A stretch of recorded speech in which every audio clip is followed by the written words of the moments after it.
let me confess, when I was Chief Justice Balochistan, election matters, I'll have to give you a little bit of background.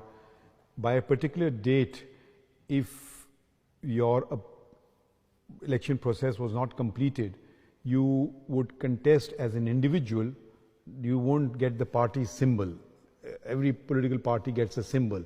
Whatever for instance, People's Party has a arrow, and Muslim League has a lion, and Tehreek-e-Insaf has a bat. So people generally with literacy level, they want the party symbol. With the name they don't want, because they want the party support. So people generally with literacy level, they want the party symbol. With the name they don't want, because they want the party support. So people generally with literacy level, they want the party symbol. With the name they don't want, because they want the party support. So people generally with literacy level, they want the party symbol. With the name they don't want, because they want the party support. So people generally with literacy level, they want the party symbol. With the name they don't want, because they want the party support.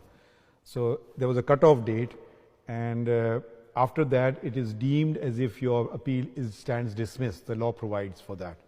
So I was sitting there, and the lawyer said, okay, today is the last day, we must get a decision from you today. I said, I'm ready. Are you ready? They said, yes. We sat till 3 a.m. So it depends on the urgency of the matter. There's nothing unusual about it. I'm talking about example midnight, I'm post midnight, it's 3 a.m. This is Balochistan High Court, and we kind of decided all matters on merit. So either you got it or not, because you won't get it, the symbol otherwise.